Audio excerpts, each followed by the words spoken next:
Pisalema 1, xiyenge xo rhanga, lavo lulama ni lavo homboloka. Ku katekile munhu loyi a nga amukeriki makungu ya lavo homboloka, loyi a nga landziki mikhuva ya vadyohi, loyi a nga dzumbiki ni lava sandzaka xikwembu, kambe a tsakela nawu wa Hosi. A wu anakanya vusiku ni nhlikani. Wu fana ni murhi lowu mileke etlhelo ka mati lama khulukaka, lowu vekaka mihandzu ya wona hi nguva ya kona, lowu nga dzudzekiki matluka. Eka hinkwaswo leswi a swi endlaka wa humelela, kasi a swi tano eka lavo homboloka. Vona va fana ni mungu lowu hangalasiwaka hi moya. Hikokwalaho hi siku ra ku avanyisa lavo homboloka, va nga ka va nga poni, ni vadyohi va nga ka va nga amukeriwi enhlengeletanweni ya lavo lulama. Etindleleni ta vona lavo lulama va fambisiwa hi Hosi, kambe lavo homboloka va khoma ndlela leyi va yisaka eku loveni. Pisalema 2, i muhlawuriwa wa Xikwembu. Hikwalaho ka yini matiko ma pfuxa nkitsikitsi xana? Xana vanhu va tinxakanxaka va kanelela yini makungu lama nga pfuniki nchumu xana? Tihosi ta misava ti jamile. Vafumi va matiko va twananile ku lwa na Hosi Xikwembu ni muhlawuriwa wa xona. Va ku, a hi tsemeni tinketana leti va hi boheke ha tona, hi cukumetela kule tinghozi leti va hi tsimbeke ha tona. Kambe loyi a tshameke ematilweni wa hleka, n'wini wa hinkwaswo wa va hlekula. Kutani u vulavula na vona a karihile a va chavisa hi ku kariha ka yena a ku, ndzi vekile Hosi leyi ndzi yi tsakelaka emutini wa Siyoni, entshaveni ya mina leyo hlawuleka.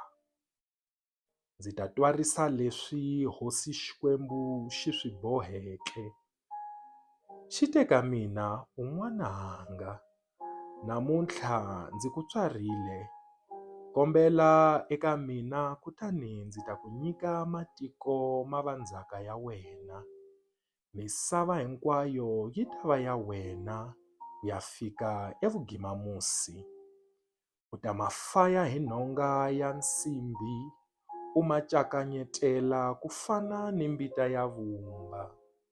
Sweswi ke n'wina tihosi, tlharihani, tivoneleni n'wina mi fumaka vanhu laha misaveni. Tirhelani Hosi Xikwembu hi xichavo, mi rhurhumela emahlweni ka xona, khinshamani emilengeni ya xona, xi ta ka xi nga karihi. Na n'wina mi ta ka mi nga lovi ma ha ri endleleni, hikuva vukarhi bya xona byi hatla ku pfurha.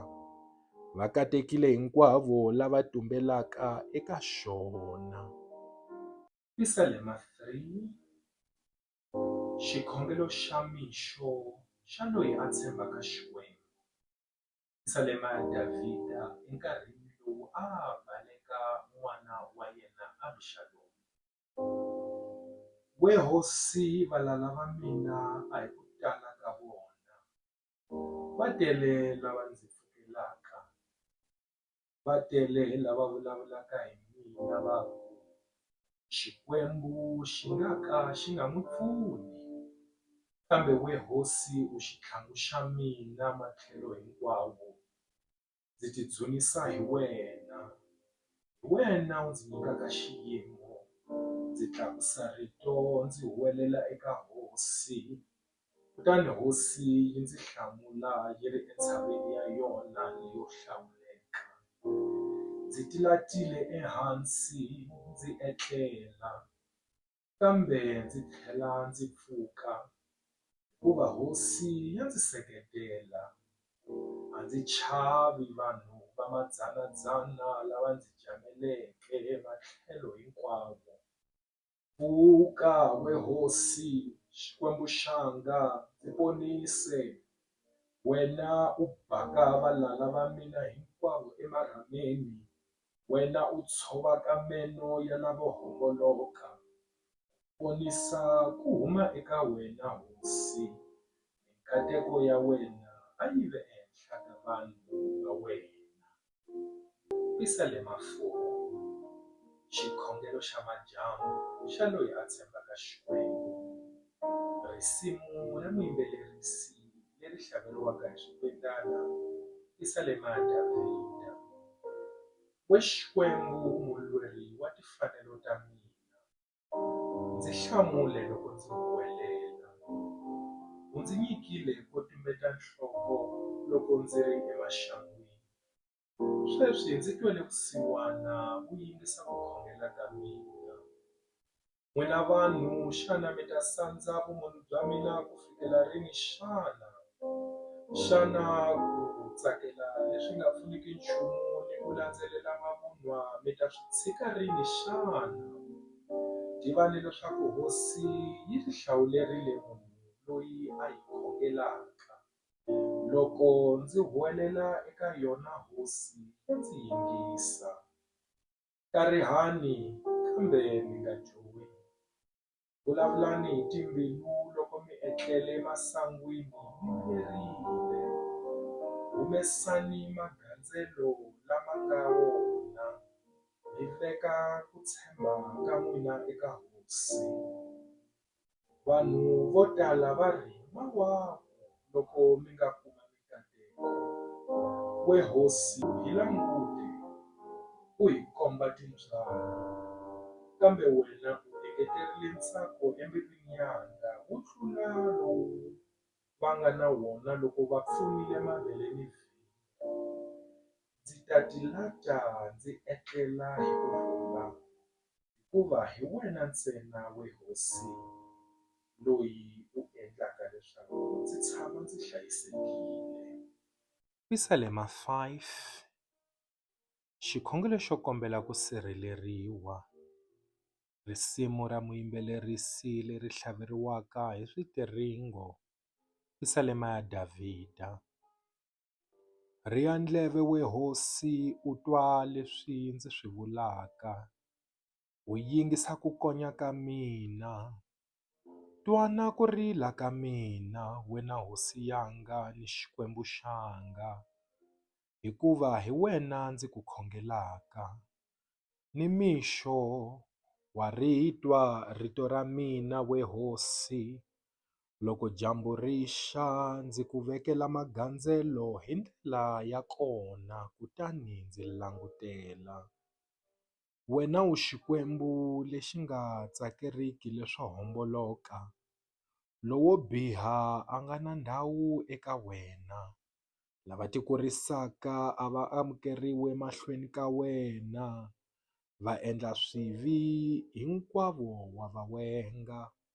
We hosi u herisa lava vulavulaka mavun'wa. Lava halataka ngati ni lava kanganyisaka wa va nyenya. Kasi mina ndzi ta nghena endlwini ya wena hikwalaho ka tintswalo ta wena leto tala. Ndzi ta khinsama emahlweni ka tempele ya wena leyo hlawuleka. Ndzi khongela hi xichavo. Hosi, leswi ndzi nga ni valala, ndzi fambise endleleni ya wena leyo lulama. U yi khulela yi basa emahlweni ka mina. Leswi humaka emilon'wini ya vona a swi na ntiyiso. Timbilu ta vona ti tele vumbabva. Hambiloko va vulavula swo tsakisa vanhu, mikolo ya vona i masirha lama ahlameke.